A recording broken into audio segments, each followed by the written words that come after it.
Yay! What's up, everybody? Happy Monday. Really funny. Just telling myself some jokes. 174 episodes of starting the exact... Well, actually, that's not true. We are getting up there. We're getting up there, guys. Happy Monday. Welcome to Ginger Runner Live, episode number 174. Tonight's episode, I love these episodes where we get our guest that we have on tonight on the show because he's awesome. He's inspiring. He's a badass ultra runner, athlete, funny guy, and I don't know, I just get so much joy talking to him. Has a super cute dog. Super cute dog. His dog is awesome. Tonight's episode of Ginger Runner Live will feature our fantastic returning guest, Mr. Dylan Bowman.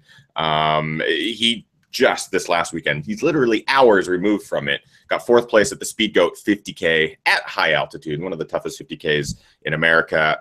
We're going to talk to him all about that race, but also that race, I believe, was used as a training sort of scenario for him leading into UTMB. UTMB is turning out to be probably one of the most stacked fields, both men and women, in ultra running in history. I mean, it's turning out to be this huge thing. So we're going to talk to him all about what it's like to train for that and a bunch of other stuff. We haven't had him on the show in a long time, so it's a great chance to catch up with our guest tonight, Mr. Dylan Bowman. So sit back, relax, grab your beverage of choice. Welcome, everyone, to Ginger Runner Live. The show begins now.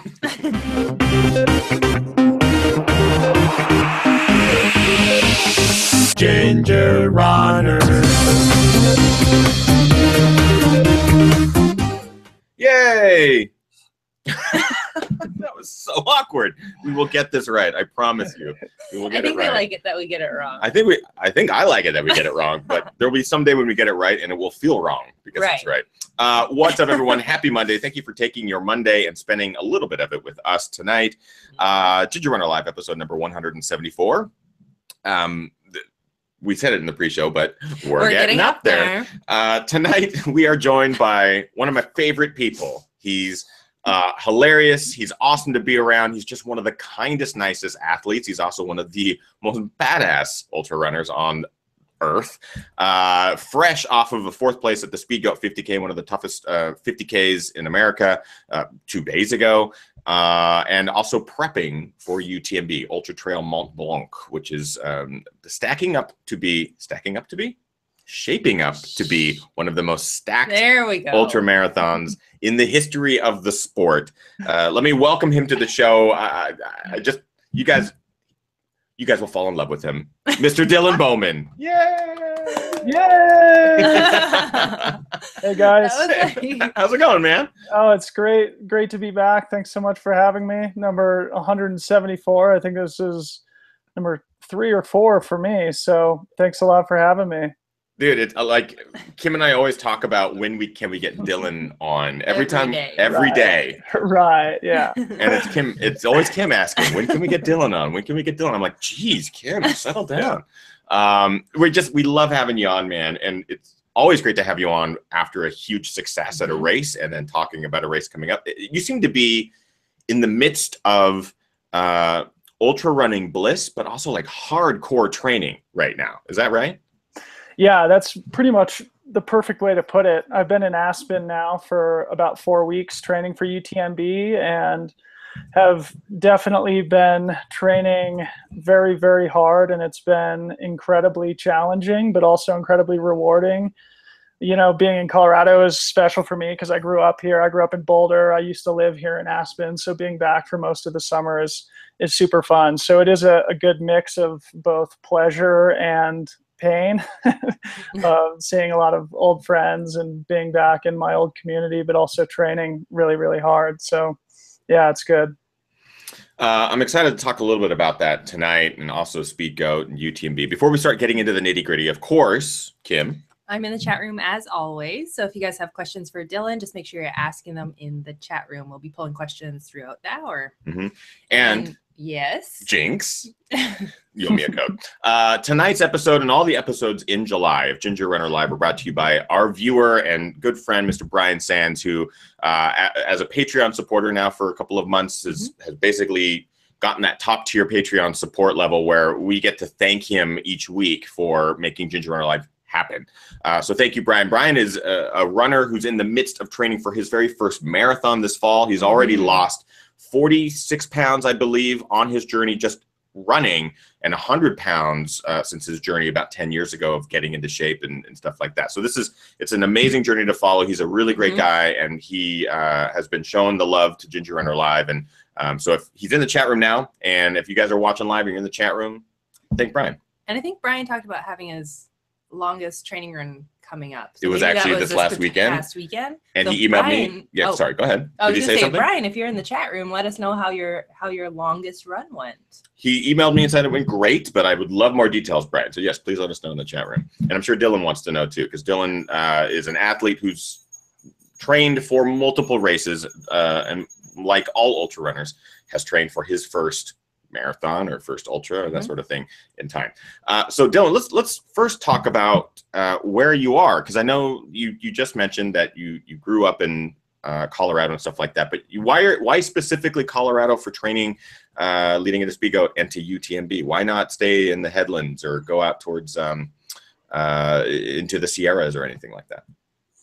Yeah, no, it's a good question. Obviously, UTMB is kind of the pinnacle of the sport internationally, up there with Western States and maybe a few other races in terms of being like a championship level experience, a championship level race. And for me, I'm really motivated by races like that. And, I haven't really been in a field like this in, quite some time, if ever. As you mentioned, it's incredibly competitive this year. And at the beginning of the season, I knew I wanted to make UTMB kind of my primary focus of the year. And in thinking about it, it's really difficult to prepare for it adequately, at least in my opinion, from the Bay Area where I live now. Not that Marin County is not a great place to train. I mean, it is world class. It's got amazing trails. The weather's phenomenal. But for a race like UTMB, I think it's really important to train specifically for the demands of the race.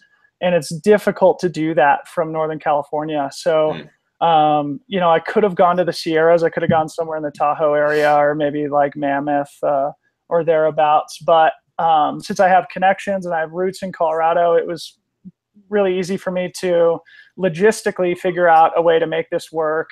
I have friends here. I'm renting a room from a former coworker of mine, and just had a network of friends to make the whole sort of lifestyle a little bit easier this summer outside of running, to be able to do social things and be in a place where I already know all the trails and things like that. So the reason I came was twofold. Number one, obviously to prepare for UTMB in a way that I thought was adequate. And number two, just to spend the summer back in Colorado, because in all honesty, I do miss it a little bit. And it's great to be back. Go ahead, Kim. Yep. Yeah, Charles in the chat room has a question for you just regarding your training for UTMB. He asks, what aspects of training are you focusing on for UTMB? So for me, the key has been accumulating as much vertical as I can during, specific runs. Obviously, you have to be strategic in when and where you sort of add that stress, and it needs to be an appropriate dose. And so you can't cram vertical in every single day. But the emphasis for me has been to, do a lot of hiking, a lot of steep climbs and descents, because again, that's the type of terrain that I can't simulate as well from the Bay Area. And that's really the whole reason I came out here, was to do big, long, steep climbs and several of them over the course of any given run. So more than anything, I've been emphasizing attaining or accumulating vertical in training more so than miles or time or other metrics. I mean, that kind of goes right back to the point of, or my question, what's drawing you to UTMB? Is it the course? Is it the field? Is it the notoriety? What is it specifically for Dylan? It's all those things. I mean, I think first and foremost, it's the competition and just kind of the whole mystique and, tradition around the race. As somebody who's always been kind of a fan of sports and somebody who follows all different kinds of athletics and all different athletes, it's just sort of one of those events where you really want to be part of it as an athlete. And I've been out there twice now and not run the race. I know we've spoken in a previous episode about when I sprained my ankle there in 2013 and wasn't able to start the race. And it was at that point that I realized that it was actually probably a good thing that I sustained that ankle injury, because I was totally unprepared for the race, and I didn't realize it until I kind of watched the race from the sidelines with my sprained ankle. And I knew going home from that trip that had I not sprained my ankle, I would have been in deep trouble. I would have not done well in the race. So for me, it's been a bucket list race that I've really wanted to return to since then. That I've sort of made an internal promise to myself to not go back until I could do it properly. And that meant doing this kind of training. And this 2017 was kind of the first opportunity that I had to make that happen once I got sort of Western states out of my system and moved on to other things. So I'm really excited to be focusing on it this year. And I have sort of pulled out all the stops for it. So no excuses. I mean, I think that's great. Well, first of all, we have Jason Koop in the chat room. Jason Koop is your coach. He's a fantastic coach. He coaches a lot of the best in the sport, and we've had him on the show before, and he's got a book out. And so shout out to Koop. Go ahead. Yeah, there was a question from Amber in the chat room as well. Amber asks, when you're training, do you have a calendar planned out that you train from? And I think you're mentioning now that Coop is in fact Dylan's coach. She asks, and do you make adjustments when needed? Example, do you listen to your body? Yes, absolutely. And what's up, Coop? Shout out. Thanks so much. But yeah, to answer the question, we do have a plan sort of mapped out in a program that we use called Training Peaks. And effectively, Jason will just schedule out sometimes a couple weeks of training, sometimes just 1 week of training. And then, we communicate via text and email all the time. And he obviously sees when I upload all my GPS files to that online platform that we use. And yeah, so, I mean, to answer your question, there's definitely always a plan. And anybody who knows Coop knows he's incredibly smart and very scientific in his approach.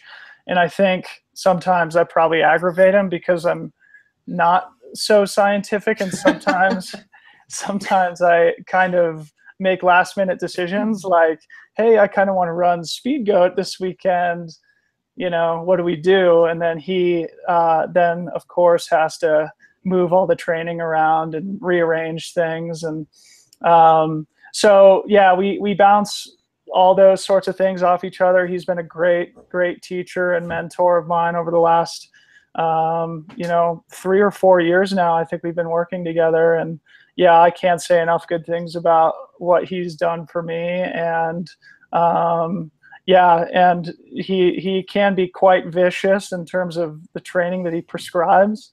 So but he does tolerate when I take 2 months off and stop looking at the training calendar, and he understands that I sort of need those times as well. So we have a good working relationship in that way. And yeah, I think it's incredibly important to have a coach, particularly for somebody like me. And yeah, I wouldn't be where I am without him, for sure. You mentioned it before, and I know that we've talked to you about it on the show in the past with the ankle sprain. I mean, I remember you specifically helping me through my ankle sprain, because I remember posting a photo about it, and you're like, dude, I had the exact same thing. It'll be fine. And I was like, are you sure? I feel like I'm going to die. And you're like, you're not. You'll be fine. So I remember you going through that and really, really helping me. What have you learned over the last few years? That's kind of the first time I heard you talk about how that sprain was a good thing for you at that time. Especially that perspective must be fantastic. But what do you think that you've learned in these last few years leading into this year's race? Yeah, well, I mean, injuries always suck, and it's always easier to have a better attitude about them in hindsight. And trust me, when I had my ankle injury, I was as melancholy and as much of a drama queen as I could possibly be. And people who are close to me would tell you that I was, quite unreasonable in my doom and gloom, mental scenarios. But yeah, I think there's always something to be sort of learned from injuries, and I've been lucky, and that's pretty much been the only serious one I've ever sustained, and it put me down for 2 or 2.5 months. So in that respect, it taught me that things do pass, and in addition to sort of making me realize that I was totally unprepared for UTMB while I was out there, it also was the thing that motivated me to reach out to Coop in the first place and sort of seek outside help and outside assistance. So, it's helped me, just have a more realistic and sort of wholesome view of running, and that even if you have to take 3 months off, really you can get back into shape really quickly, and it's never quite as bad as you imagine. And so, leading up to this year's race, I think the major thing that it's sort of helped me with is just, kind of remembering the disappointment that I had prior to UTMB in 2013. And, I have felt like I've had a score to settle there, or business to attend to. And I'm lucky to have an opportunity this year, and I hope to take full advantage of it. That's awesome. I kind of want to start talking about Speedgoat, because I feel like this weekend was important.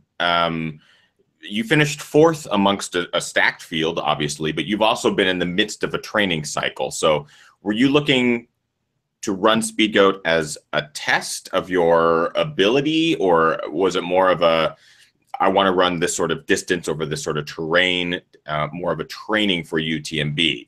How did you approach the race, and how was it executed for you? Did you feel like you nailed it? No, I didn't feel like I nailed it at all, but it was sort of like a last-minute decision for me to jump into the race. I had originally been planning to run the Power of 4 50k Sky race here in Aspen, which is coming up this weekend. Right. And because of Speedgoat being what it is, and because there was probably going to be a little bit more competition there, I wanted to instead go out to Utah and take part in Speedgoat, which was a race I did in 2012, and I wasn't particularly happy with how it went that time. So I figured it'd be a good opportunity for me to have some redemption. And so yeah, like I said, we sort of talked about it, Coop and I, and decided to pull the trigger on it. And so I went out, and obviously it was competitive, a lot of really talented runners, and I had sort of an okay day, sort of could have been better, could have been worse sort of day. I didn't necessarily feel particularly good, and there's probably a lot of reasons for that, but at the same time, I think it's going to be really good for me from a training perspective. Now with 5 weeks to go before UTMB, to sort of see where I was at and build from there. And I think the important thing for me to remember is that I did a 100-mile race in Croatia in April, and then I basically took 2 or 2.5 months off from training in any real organized way. And so it's because you won that race, right?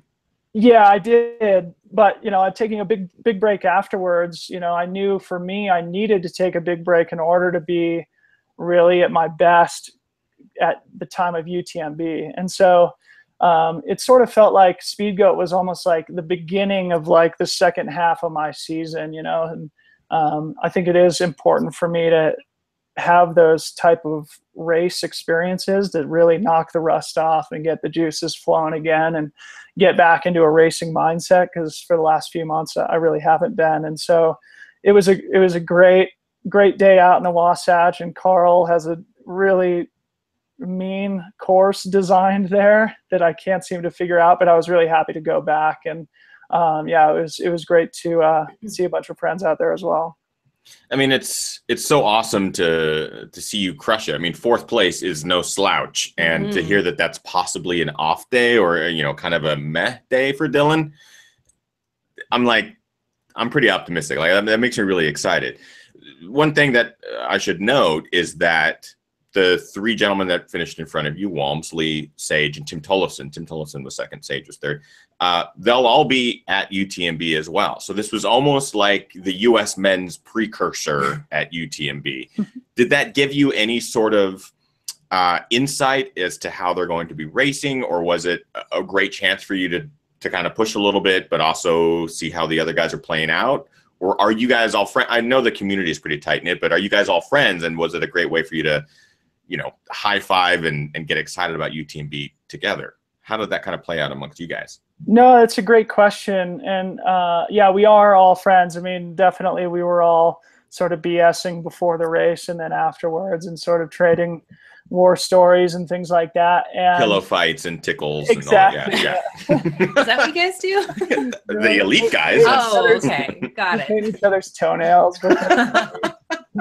No, but, you know, obviously, like, Jim Walmsley is just, like, on a whole different planet right now, and it's really, really amazing to see. And I don't want you to get the feeling that, you know, I'm totally disappointed and devastated with my performance. Like, it was not terrible by any means. And yeah, fourth place is good. I was a little bit discouraged to be as far back as I was from those guys, but you know, again, it's a race that I could build from. And you know, I know it wasn't my best day, so I'm not super discouraged about it. And I think it was valuable for me to kind of see where those guys are at, because they're all super, super strong athletes. I really respect and like and admire all three of them. And I think all three of them have a really, really good shot at doing something special at UTMB.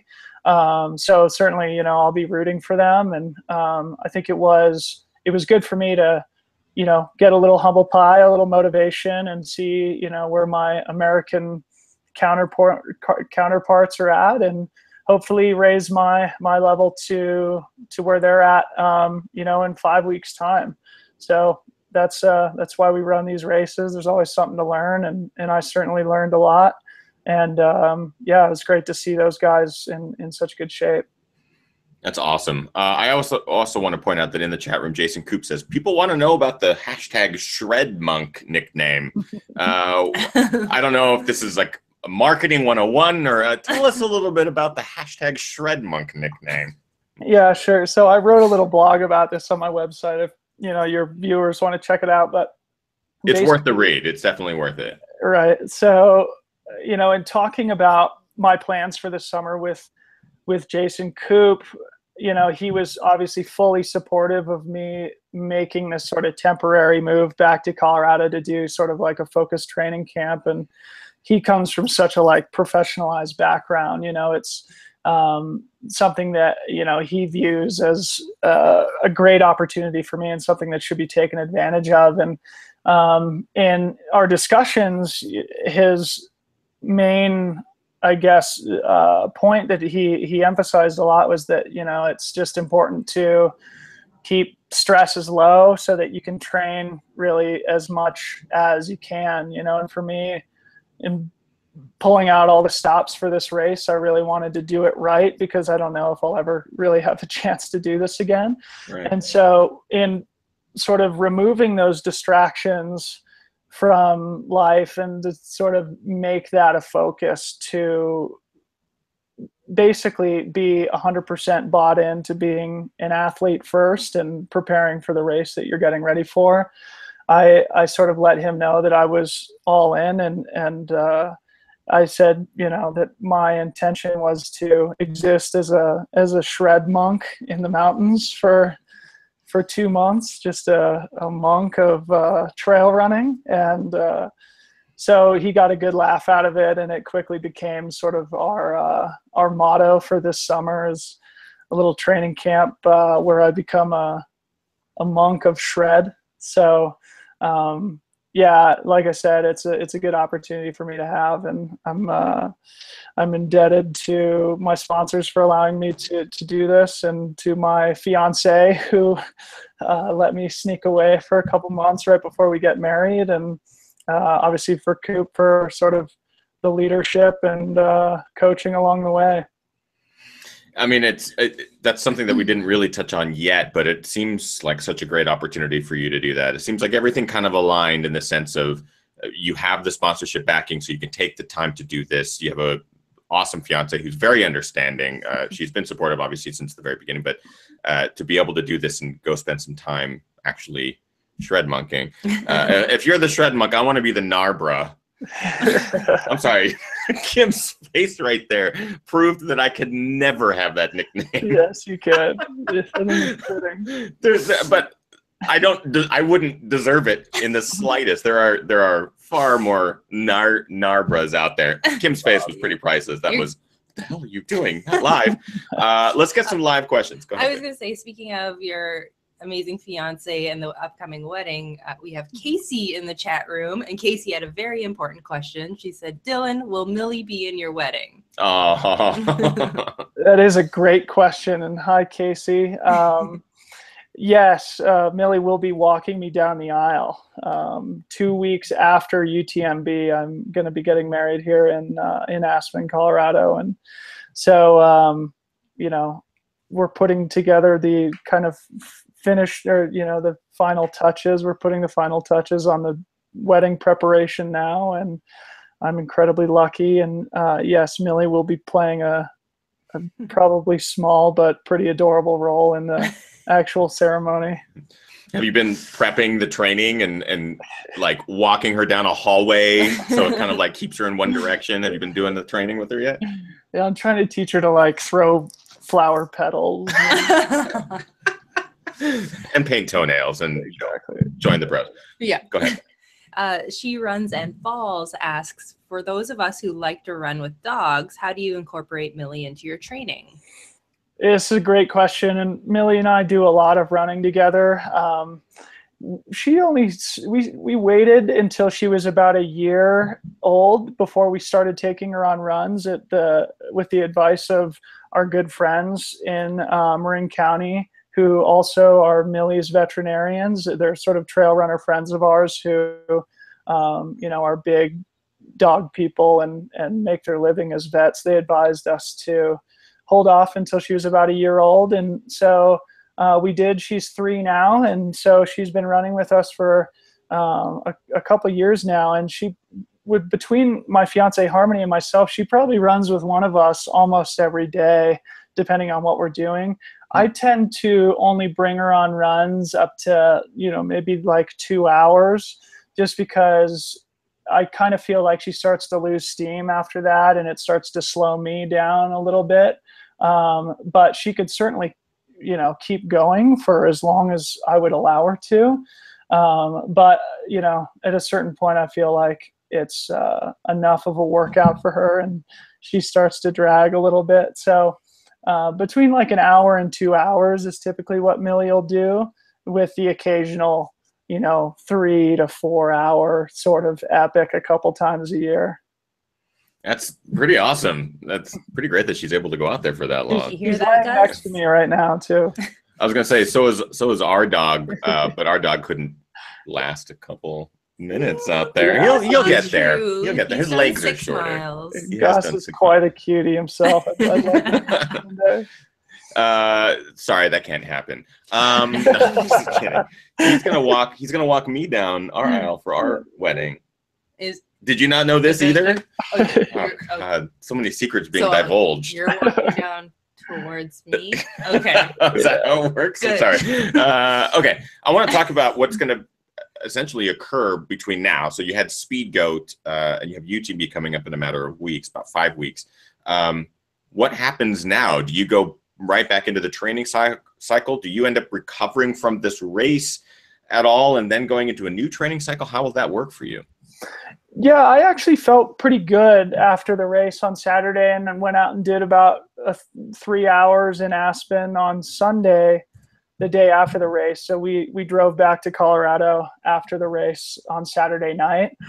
And aside from not getting great sleep, I actually felt pretty good the next day. So I went out for a 3 hour run, and then today, Mondays are almost always a recovery day for me. So didn't do much running, tried to focus on resting and sort of catching up on sleep from the weekend.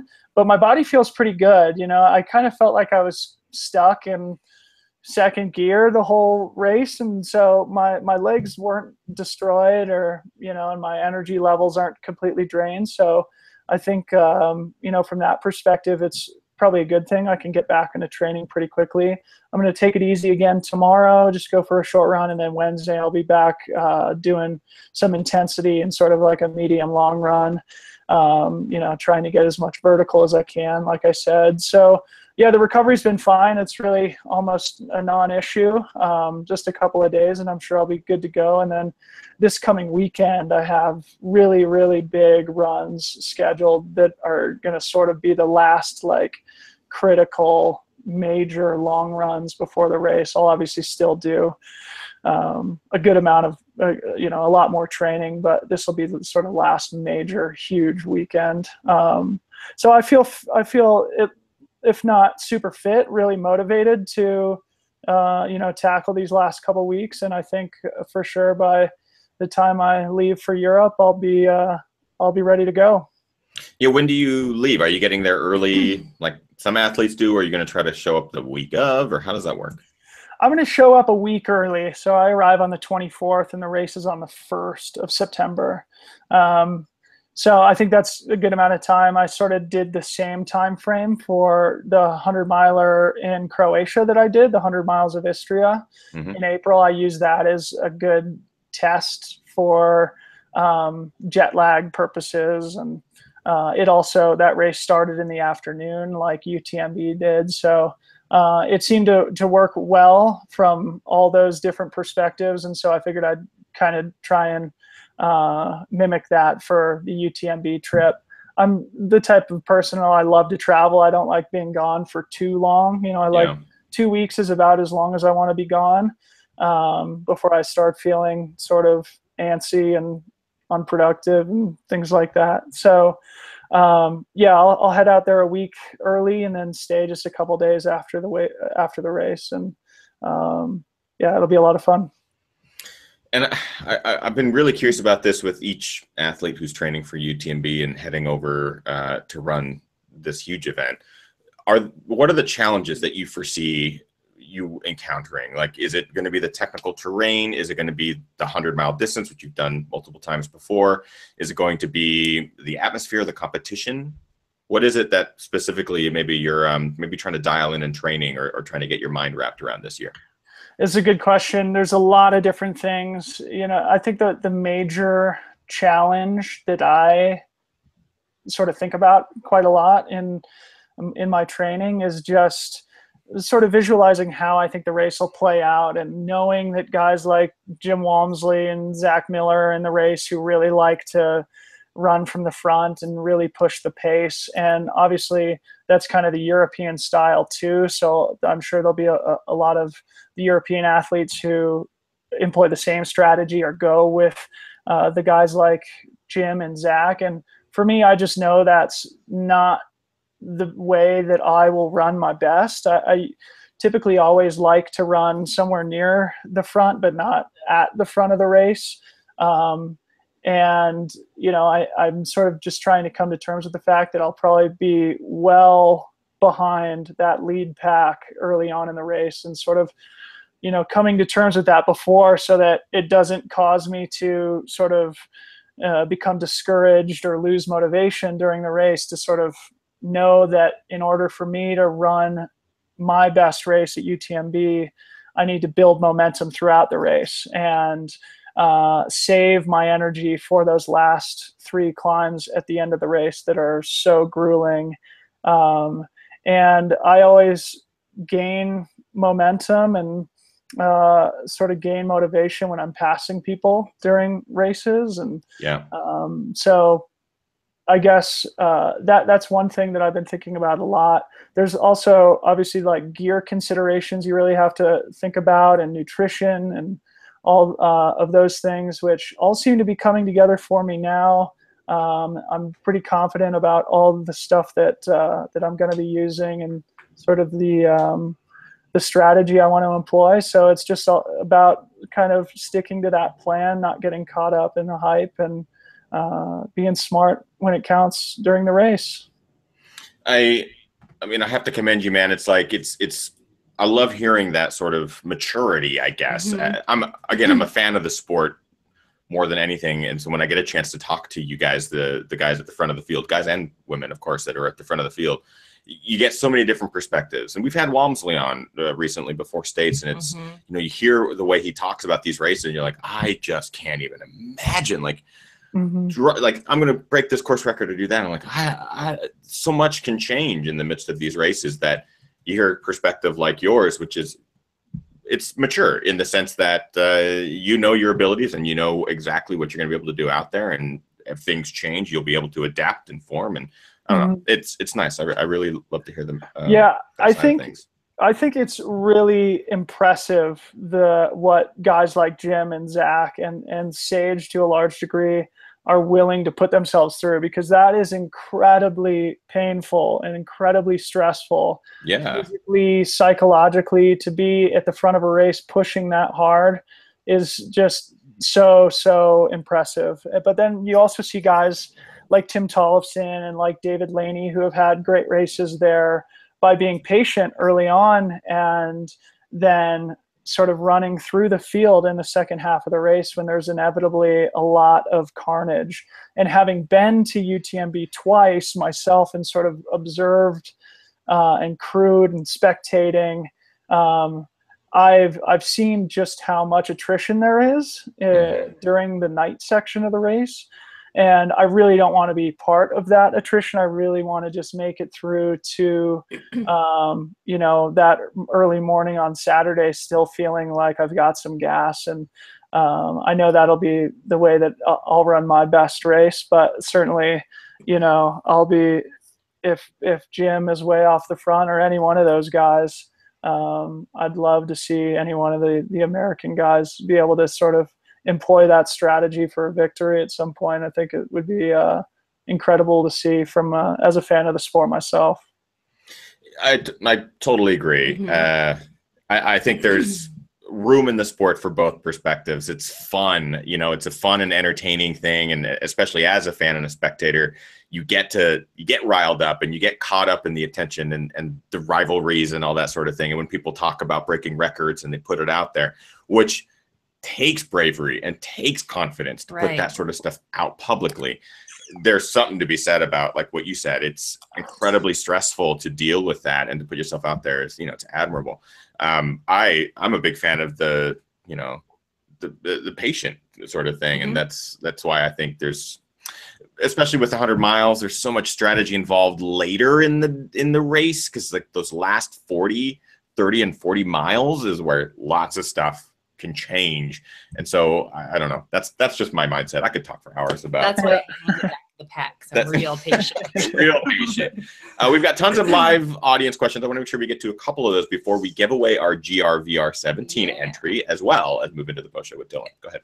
You kind of talked about this just now in your last answer, but Nathaniel had a question.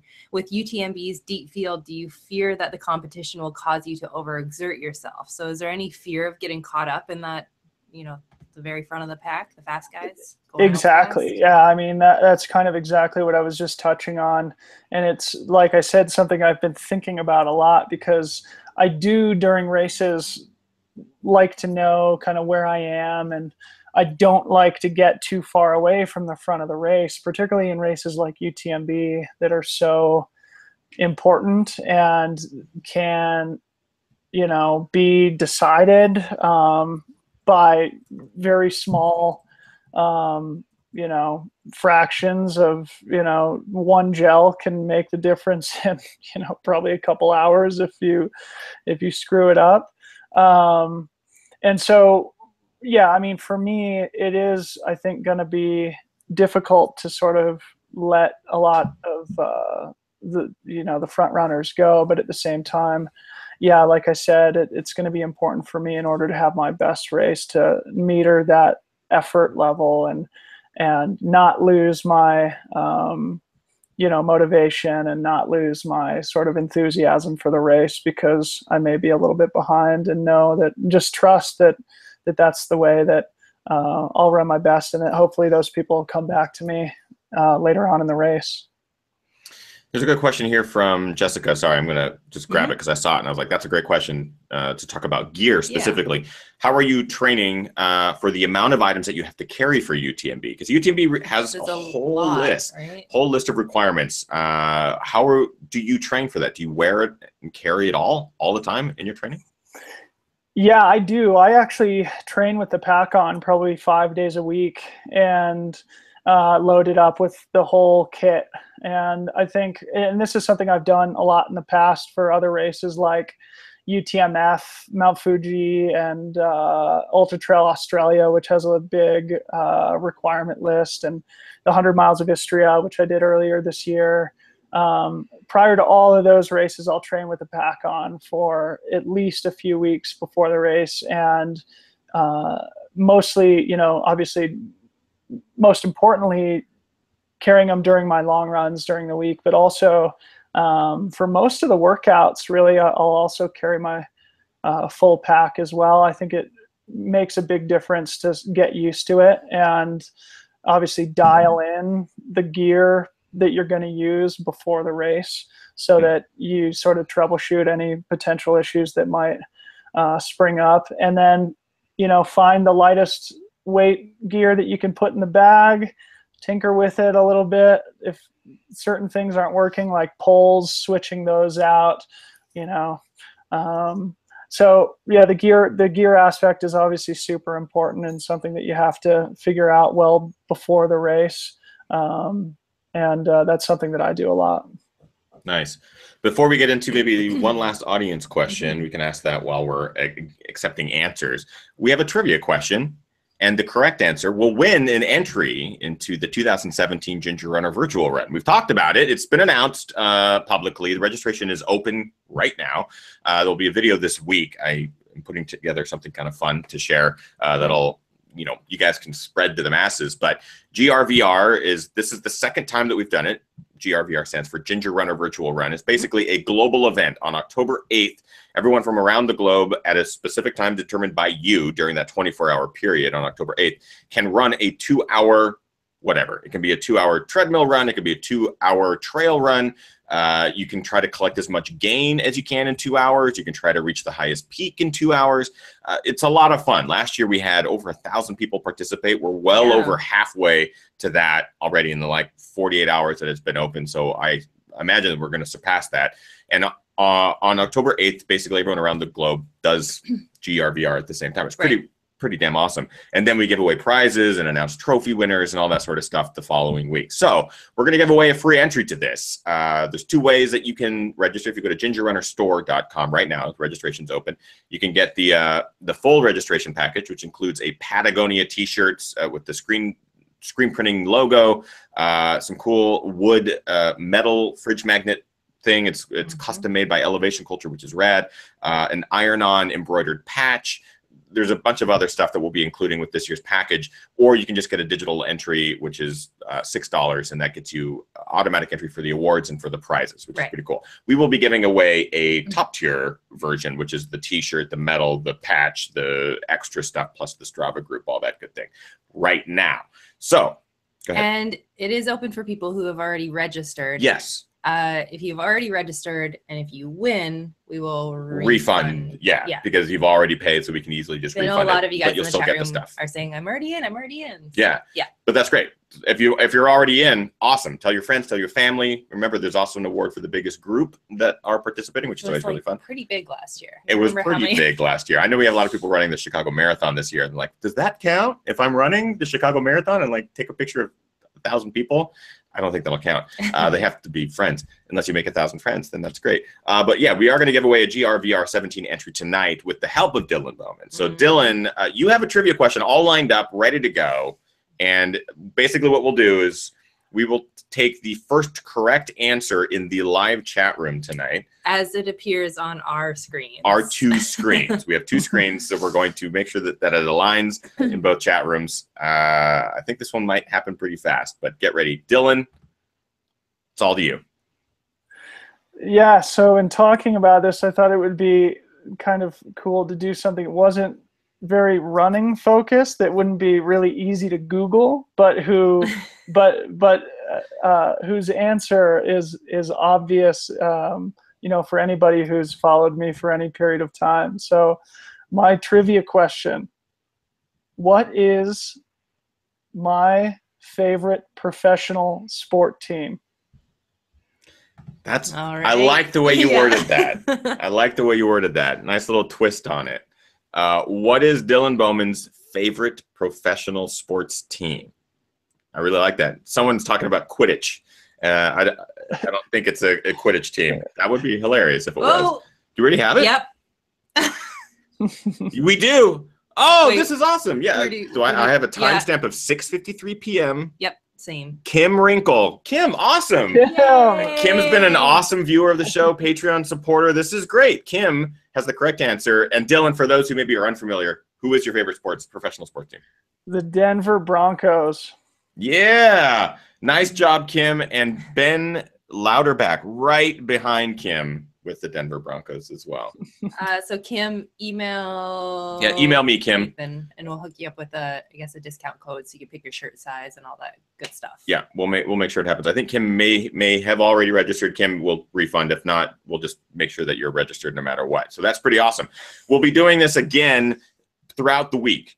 So we'll be giving away GRVR 17 entries throughout the week. So keep your eyes on various social medias. On Instagram, it's @EthanNewberry. On Facebook, it's facebook.com/thegingerrunner. The Ginger Runner on Twitter. I think that's pretty much it. Kim has already registered, so we'll do the discount. Yeah. Or we'll do the refund, Yes. Kim. So we'll make sure that happens. But yes, keep your eye out on all the social medias. We'll do more. So Dylan, before we go, what is your current go-to pair of running shoes? What did you just crush the Speedgoat in, and what are you looking maybe to run UTMB in? People love to know about the shoes. Yeah, so I do probably 75% of my training in the North Face Endurus TR, which is a shoe that I helped design a couple years ago now with the people at the North Face, and it came out I think in the spring. And yeah, it's a shoe that I really, really like. It's generously cushioned, which is something that I prefer in shoes, given that I'm a bigger guy and feel like it really helps with recovery and things like that as well. So I've been running in the Endurus probably 75% of the time, and that's what I'll race UTMB in for sure. And then I also do a lot of running, particularly speed work and some of my more technical kind of mountain runs in the North Face Ultra Vertical, which is another great shoe. It's a little bit more low profile, but has a more aggressive outsole. So it's good for sort of long mountain days where you need a little extra traction if you're dealing with mud and rock and things like that. So both those shoes are great, but that Endurus is definitely what I'll race UTMB in. Nice. I actually reviewed the Endurus TR, and I really liked it. You guys both have them. I still have my pair back there. Still running Cozy. from time to time. Very cozy. And the midsole is nice, and I know you had a lot to do with making it nice and cushy. There's still lots of questions coming in for Dylan. I want to remind everyone that we are going to be doing a post show with him here. We're going to talk to Dylan about a whole bunch of stuff, including Dylan has been training athletes at San Quentin Prison for an upcoming an event. I believe it's a marathon, Dylan. Is that correct? Yeah, we do, I think, 10 races a year from 1 mile to a marathon, but the marathon is sort of the culminating event at the end of the year that we do every November at San Quentin. So we're going to talk to Dylan a little bit about that. It seems like a pretty incredible thing that he's doing. There's still lots more questions about what is Dylan's favorite Red Bull flavor, which I'm actually really curious about. What you miss most about Marin. What you miss most about Marin. People are really sad that you're not in Marin. Well, I guess we have some local Mariners. Yeah. So I'll be back. Yeah, Dylan's like, I'll be back. I didn't move away. So we're going to answer all those questions in the post show with Dylan. If you would like to know how to join the post show, it's quite simple. You just got to go to patreon.com/thegingerrunner for as little as $1. That's it per month. $1? That's it. $1 per month basically gets you access to all of our post shows live with our guests or the archive versions. And depending on the level, you get various perks along the way, including GRVR entry discounts. across the board. So consider it if you have not already. It helps keep the show alive. And a big shout out to Brian Sands, of course, our premier sponsor for July, for making sure that all the GR lives happen this month. It's fantastic. Thank you, Brian. He's been in the chat room tonight as well, and we'll be talking about him more and stuff like that in the coming weeks regarding his marathon that's coming up and stuff like that. So it's a lot of fun. If you haven't, consider it. If you don't want to, don't do it. It's quite all right. All the content will still be available for free on the YouTube channel, as always. I think that's it. If you want to register for GRVR, you didn't get to win tonight, go to gingerrunnerstore.com. You can do that. I think I'm not forgetting anything, right? I think that's all. I do think we should give a special shout out to our good friend Gary Robbins and Jared Campbell as well. Yeah.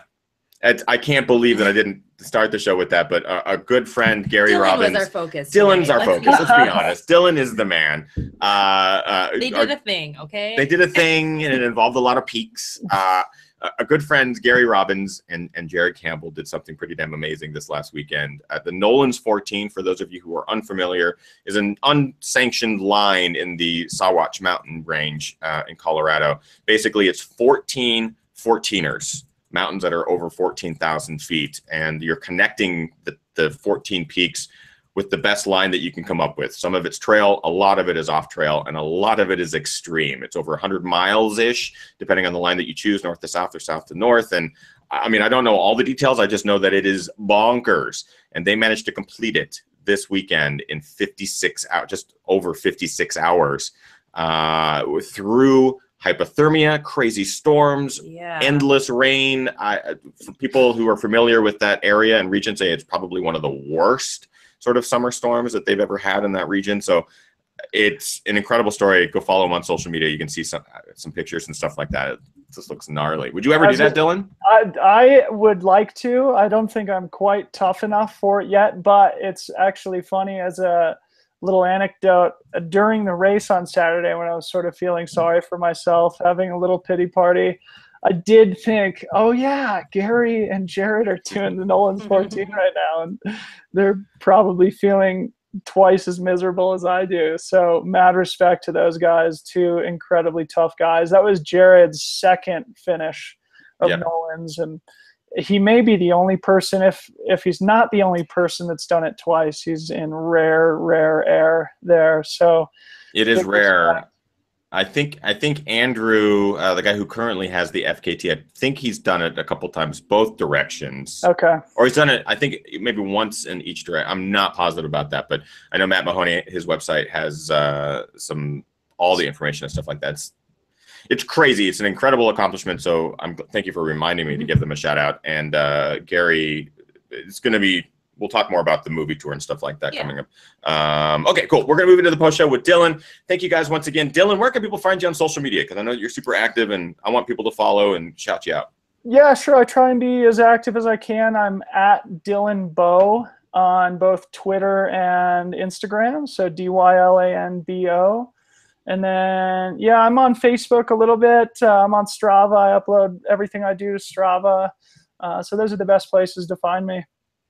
Drop me a line. Drop him a line. Thank you for being on the show, as always, and give him some follows across social. He's fun to follow on Instagram, too. Like, I love following Dylan on Instagram because you have some epic views, dude. Yeah. Epic views. It's pretty easy. And a cute dog. Millie has her own Instagram, too. She does. Millie of the Valley. Yeah, she could always use a little extra love. Guys should follow her. I don't think guys follow us. Oh, my God. Kim's having a freak out. Our dog is going to follow your dog, Dylan. We'll follow back. We're going to move into the post show. Thanks, everyone. Happy Monday. We'll see you in the post show. If not, we'll see you next Monday. That's pretty much it. Get out there. Train hard. Race harder. Part of the heart. Thanks, guys. Thanks, Dylan.